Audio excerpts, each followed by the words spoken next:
In the second paragraph on page 67, it says, referring to our list again. See, you got to have a written inventory. This is the second time we've had to go back to it now.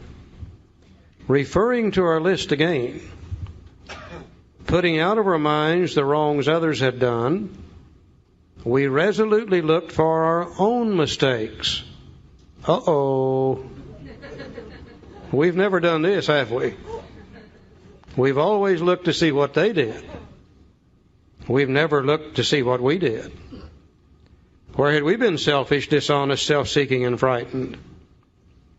Though a situation had not been entirely our fault, we tried to disregard the other person involved entirely. Where were we to blame? The inventory was ours, not the other man's. When we saw our faults, we listed them, we placed them before us in black and white. We admitted our wrongs honestly and were willing to set these matters straight. So we go to the fourth column. And if you'll notice, the heading on the fourth column said, what did I do?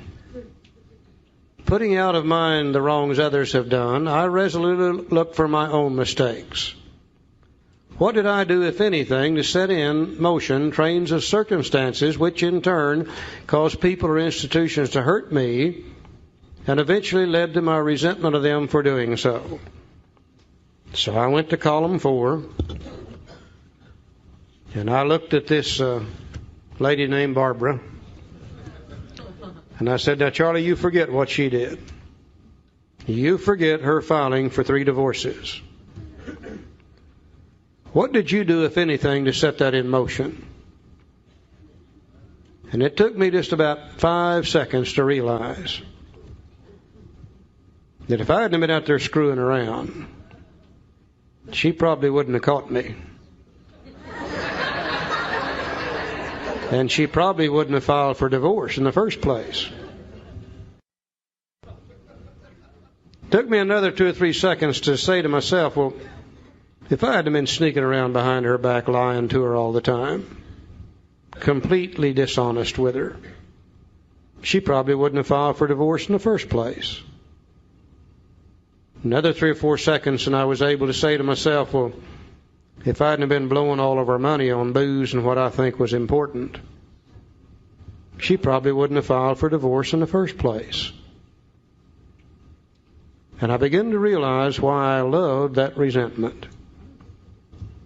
Because you see, when I could concentrate on her filing for divorce and play that over and over and over and over in my head, gradually distorting the picture every time I played it over, making what she did a little bit worse and what I did a little bit less, and let me play it long enough, I could gradually transfer all blame to her and make myself as pure as the driven snow.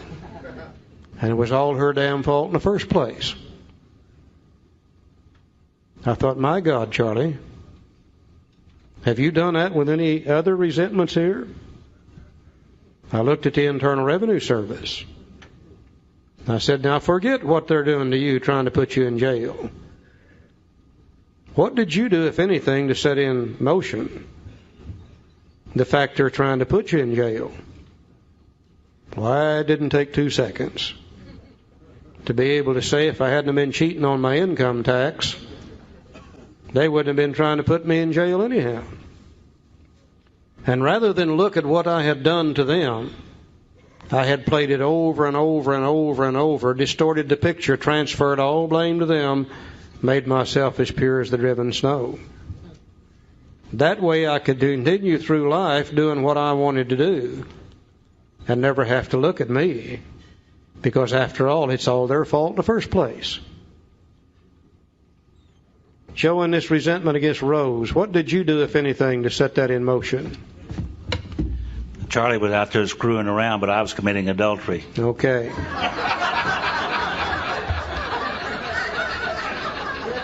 Sneaking around behind her back and lying to her all the time. And Rose finally got enough of it.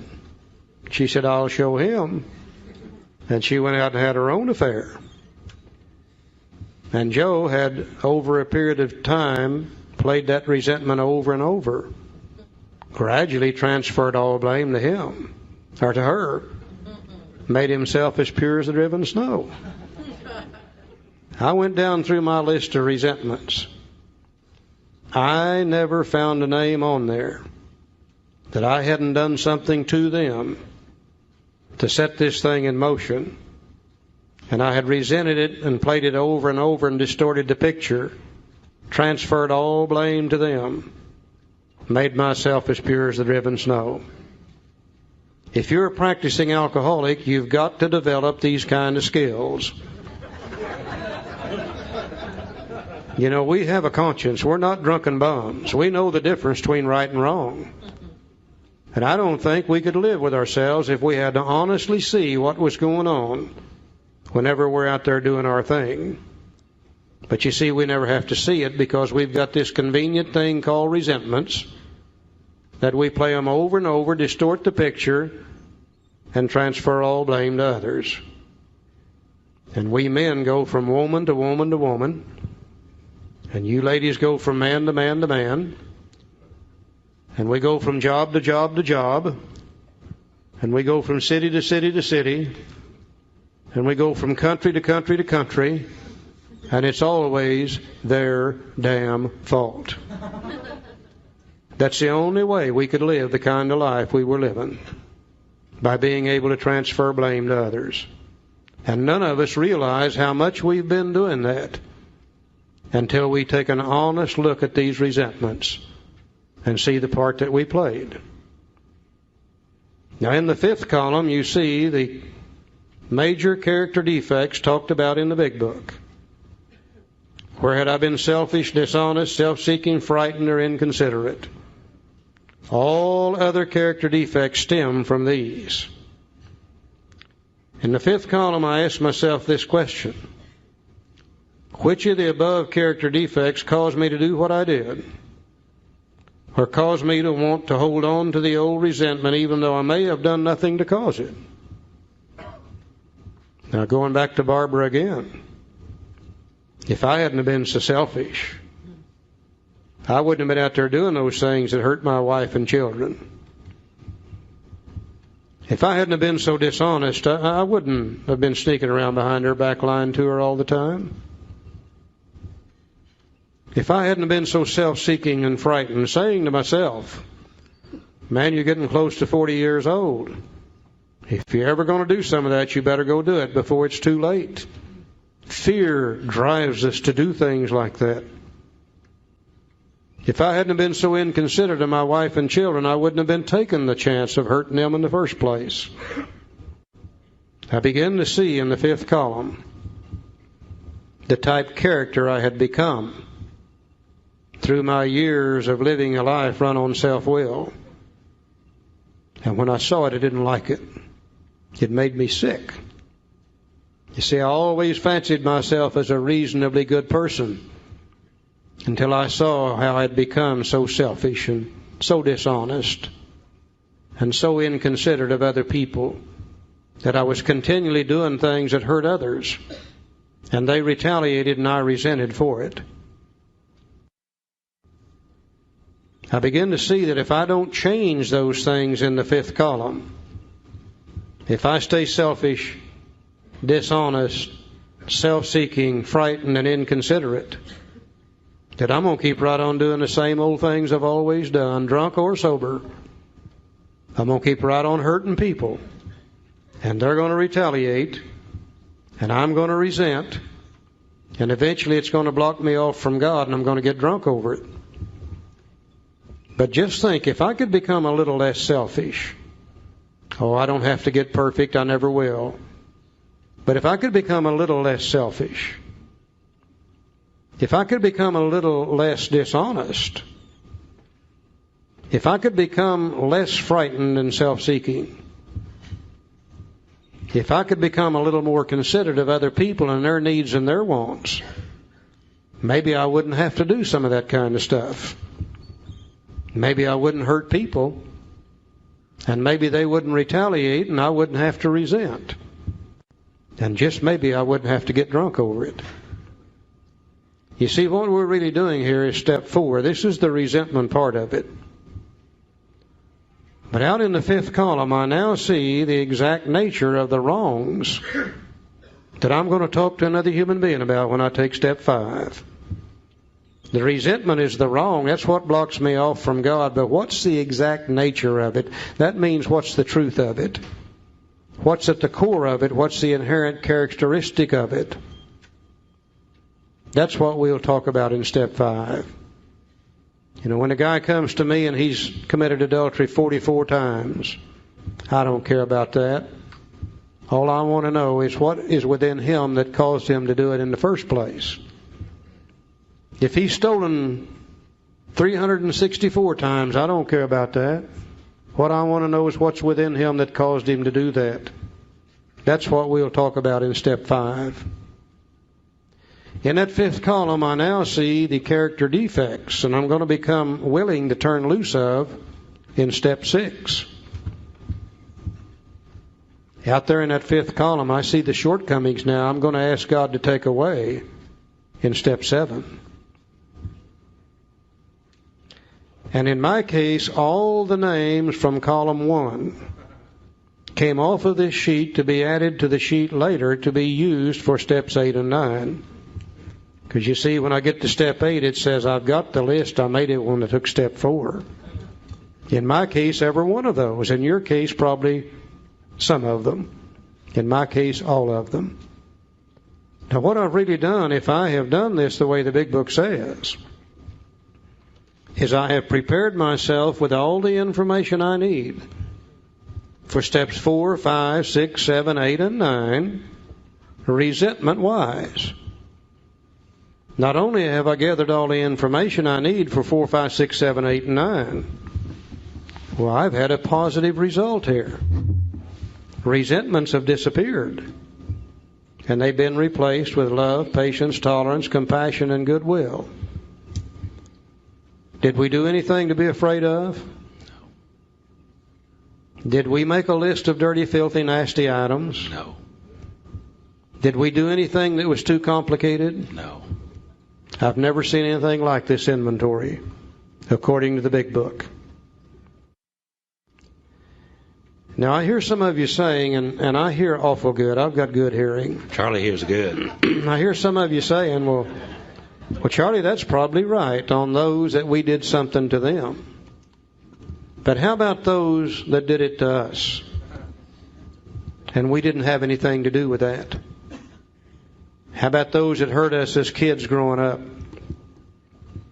How about those that hurt us in our marriages that we didn't do anything to cause it?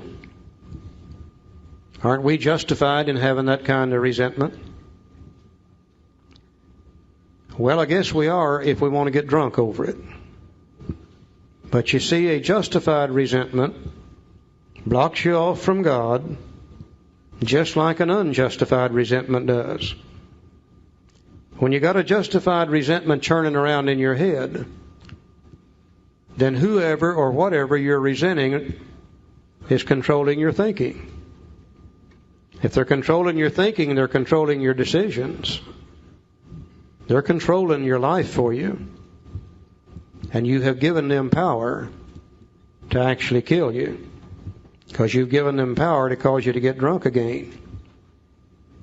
Now, if you've got one of those resentments, and I don't care what it is, I don't care whether it's physical abuse, mental abuse, sexual abuse, or whatever.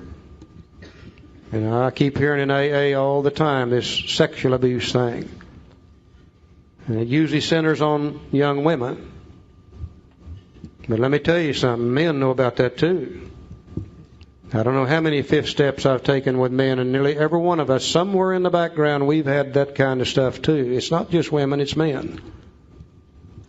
If you've got one of those kind of resentments, and you don't want to get rid of it, knowing full well it might get you drunk, then we better get it on this sheet of paper and take a look at it and see what we're doing with it. We're probably using it for rationalization and justification. To rationalize not doing things we ought to go do, or just as importantly, to rationalize and justify doing things that we shouldn't be doing in the first place. Oh, the greatest excuse in the world is, if they hadn't have done that to me, then I wouldn't have to be the way I am today. They call that victimization. Now, I don't really think we got any place for that in AA. We're all adults. It's time for us to realize that whatever's happened to us in the past does not have to control what we do today. You know, the only reason for that is to justify, rationalize, and etc. The woman in the book, she used her resentment against her mother to justify her lack of education. Bull. She could have gotten an education if she wanted to bad enough. She used it to justify her marital failure. Bull. Mama didn't have anything to do with her marital failure. She even used it to justify her alcoholism. Mama had nothing to do with her alcoholism. She became alcoholic because she drank whiskey. And she drank enough of it, she became alcoholic. You know, I think it's time for us to realize we are responsible for what we think and how we feel. We are responsible for what we do today. Mother and daddy and other people are no longer responsible for that. Maybe they were when we were little kids, but we're not little kids any longer. It really doesn't make any sense to let somebody hurt me 5, 10, 15, 20 years ago, and then let them hurt me every day for the rest of my life. If I'm resenting them, they've got me, and they're going to kill me. I need to put them on this sheet. Put down their name. What did they do to me? What part of self is affected? What did I do, if anything, to set it in motion? In this case, nothing. But then let's look in the fourth column. Are we so dishonest with ourselves we refuse to see the truth? If you've got a resentment in your head today, it's not true. I'm going to say that again. If you've got a resentment in your head today, it's not true. Oh, it was based on truth, and it's partially true. But if you've played it over and over and over, you've distorted it, and it's no longer true. Can we honestly look at it and see the truth behind it? Let's look in the fifth column and see if maybe we are so frightened of facing life without it. We refuse to turn it loose. Because, you know, after all, if we turn it loose, then we've got to take responsibility for our own behavior. It's a hell of a lot easier to blame it on others. Are we so afraid of facing life without it, we won't turn it loose? Are we so inconsiderate of another human being that we fail to recognize that people that do those things to us, they're not necessarily bad people. They're sick people. They didn't necessarily do it to us. They would have done it to anybody in that position. If we could even begin to consider that, maybe we can start a forgiving process. Maybe we could straighten up a relationship with another human being before it's too late. After they're dead, it's too late. I'll guarantee you it is. Maybe we can do it while we're all still alive. If we will do those things, I think we can get rid of that resentment too, when we really see the truth behind it and what we're doing with it. If we can't get rid of it that way, then we can use the ultimate tool. By golly, we can pray for them. And if we pray for one of those people who resent, that doesn't mean that we approve of what they did. That doesn't mean we're going to take them by the hand and walk hand in hand with them for the rest of our life. What it means is we're tired of letting them control us, dominate us, and rule us every day for the rest of our life. We can get rid of those kind of resentments too, and if we don't want to do that, then chances are we're using it for some reason, and we need to look at it very, very carefully, Joe. It takes two people to make a prison, the prisoner and the jailer. You have to turn them loose and let them out and turn them loose. All those people that I hated had to turn them loose. Charlie said, I don't want to be a victim anymore, and I don't think Alcoholics Anonymous may be the only association left on the face of the earth that won't allow us to be victims. There's victims going on all out there. Everybody wants to be a victim of something, you know. But we in AA won't let each other do that because we have a way out. When everything else fails, we can pray for them. They need the prayers, and we need to practice. You know, I see in many AA meetings where we've gone into this group therapy stuff, and we sit around the table and we discuss what those people did to us, and we try to figure out why they did it. We'll never understand why they did it. The thing is, they did it. Then we start trying to discuss and figure out why it made us the way we are. We'll never understand that. The fact is, that's the way we are. The real question is, what are we going to do about it? Are we going to continue to let them kill us? Or are we going to get rid of that jazz? That's what AA is about. It's not to sit around and talk about problems. It's to sit around and talk about how do you solve the problems. And resentment is the number one problem for every alcoholic. And if we can get rid of them, then we're peaceful, happy, and free. Until we do, we'll never be free of it. We went through a process yesterday afternoon, the first part of the inventory process. There we learned how to look at our resentments, to take an honest, truthful, moral inventory. And as we listed those resentments, we began to see the truth about them, really. The first thing we saw in column 1 is how many resentments we really did have, how much that blocked us off from the sunlight of the Spirit. The second thing we saw in column 2, it's not those people or institutions we resent, it's what they've done to us that we actually resent. The third thing we found out in column 3, it's really not even what they've done to us, it's how we choose to react to a threat to one of our basic instincts of life, which is going to determine whether we're resentful or not. So just in filling out those 3 columns, we learned some very valuable information. We also were able to see in the big book that resentments was an absolute waste of time. Whenever they're churning around in our heads, we're pretty well paralyzed from doing anything worthwhile. And we find that if we honestly look at them, most of us have spent literally thousands and thousands of hours in resentments. And as we look back at that time in our lives, we can see where they really never did do us any good. They never really straightened up a relationship with another human being, never made us feel better, only made us feel worse, never made us any money for sure. And as far as we can tell, it's absolute wasted time. But we also said that's not the worst thing about a resentment. The worst thing is it very effectively blocks us off from God. Blocked off from God, we don't feel good. We begin to become insane. We begin to think about taking a drink. Next thing you know, we end up drunk all over again. And when we truthfully and honestly looked at those resentments, we could really begin to see how other people have controlled and dominated us throughout our entire lifetime through those resentments. Now, we always thought that we had it under control, that we determined what we said and what we did, but we suddenly realized that we really have done nothing but react to others through our resentment toward them.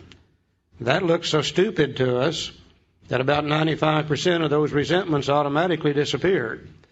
The other 5% that was so deeply embedded, we found through prayer that we could remove them also, so we could be resentment-free if we follow the procedures outlined in the big book. The real revealing thing is, though, the amazing thing is that after we became resentment-free, God wouldn't allow another hole in our head. It had to be replaced with something else. The only thing that could replace it was the opposite of the resentment. And where we used to feel resentment, we now feel serenity, a little peace of mind, a little happiness, compassion, goodwill, love. Those are all God's thinking rather than our individual thinking. And we found that that came to us automatically. Those things had always been a part of us. We just never could use them before. Now that resentments are gone, then God's thinking automatically begins to replace the resentment, and we're in much less chance of getting drunk now than we were when we started the process. We went back to the resentment sheet, and we looked at it from an entirely different angle now. We began to look at it to see what had we done to set that thing in motion, or what did we do we had never looked at before. And in our 4th column, we found that in almost all cases, whatever the resentment was, we ourselves did something to set it in motion. And we hurt other people, They retaliated. We resented. We played the resentment over and over and over, distorted the picture, finally transferred all blame to other people. A good practicing alcoholic has to be able to do that. We just couldn't live if we didn't have that ability. So we really, in the fourth column, really did begin to look at the truth of the resentment to see the part that we had played. And in most cases, we ourselves set the ball rolling. We looked in the fifth column to see the exact nature of that resentment. The resentment was the wrong, but what was at the actual core of it or at the center of it? And in the fifth column, we found the type personality that we had developed through our years of living on self-will and living as a practicing alcoholic. And we found just about every time we had hurt anybody in the past, it was either through selfishness or through dishonesty or because we were self-seeking frightened or through inconsideration of other people. And we begin to see in the fifth column that if we don't change those things, we're going to keep right on doing the same things in sobriety that we used to do when drinking. We're going to continue to hurt people. They're going to retaliate. We'll resent and eventually get drunk over it. And we begin to see in the fifth column the things that we will need to change in our personality if we want to live with peace of mind, serenity, and happiness in the future. We summed it up by saying we were in the process of doing the resentment part of step 4. In the fifth column, we now had all the information we needed for steps 5, 6, and 7. And in the names in the first column, those that we had harmed, they come off of there to be added to the list to be used for 8 and 9 at a later date. So we really ended up in this simple little inventory with all the information we needed for 4, 5, 6, 7, 8, and 9 resentment-wise. A very positive thing took place. Resentments disappeared, and they were replaced with love, patience, tolerance, compassion, and goodwill. So there was nothing to be afraid of. There was nothing too complicated. There was not a list of dirty, filthy, nasty items, just a simple inventory. Now, we don't want to give you the impression that you can always be 100% free of resentments. You know, God never gave us anything bad. It depends on what we do with things as to whether they become bad or not. A resentment used right can be used for a worthwhile purpose. If somebody does something to me that threatens my self-esteem, if it would cause me to look at me and see some things that I need to change, and I go ahead and make those changes, then that resentment can be used for a worthwhile purpose. For instance, if we're living in the neighborhood, all the old houses are run down. Mine's no worse than anybody else's. They all need painting. They got broken window screens and panes.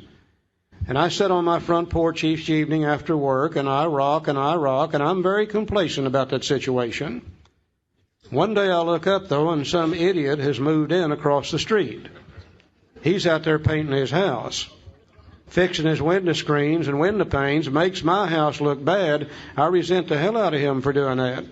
I say, who in the hell is he moving here and in here and screwing up this whole neighborhood? Now, if I use that resentment right, it'll cause me to look at my house and become a little bit ashamed of it. Next thing you know, I paint my house, fix my window screens and window panes. My next door neighbor resents me for doing so. Next thing you know, he fixes his house up and his neighbor resents him. And after a while, God's got the whole neighborhood cleaned up like it should have been in the first place. That's the proper use of a resentment. But we alcoholics won't use it that way. We'll sit on the front porch and we'll rock and we'll rock and we'll resent and we'll resent. 30 days later, we'll go over at midnight and burn his damn house down. We'll show him. So it really depends on what we do with resentments that determines whether they're going to be for bad or good. And if we use one rightly, it's going to disappear anyhow. The ones that kill us are those that we just leave in our head, and it is fester and fester and fester, and we get sicker and sicker until eventually it creates a real problem for us. Joe? This morning we're going to talk about fears a bit, and we're not going to psychoanalyze ourselves in any manner. We're simply going to do like the book suggested yesterday. We're going to find the facts, and we're going to face the facts, and eventually through this process we're going to accept the facts as they really are, truthfully. And it says also that when the spiritual malady is overcome, we straighten out mentally and physically. The spiritual malady not only is my relationship with God, but my relationship with me, my mental attitudes, and my relationship with other people. So that's another form of spiritual malady that I had. And Dr. Jung said we're going to have a look at our ideas, emotions, and attitudes, and that's what we're doing through this inventory process. We're looking at ideas, emotions, and attitudes and see where they came from. And if we will, we'll go back now to page 18. And I'm going to read this little paragraph, and tells my whole story in one little paragraph.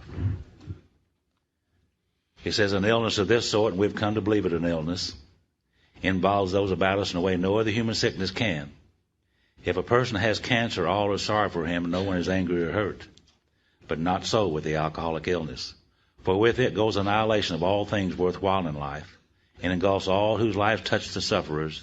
It brings misunderstanding, fierce resentment, financial insecurity, disgusted friends and employers, warped lives of blameless children, sad wives and parents, and anyone can increase the list. In other words, it's a family illness. It affects everybody in the family to some extent. And if you live with one of us very long, you'll be affected by it in some manner, for sure. And as I look back in my life to see where these ideas, emotions, and attitudes that were to become the guiding force of my life started way, way back.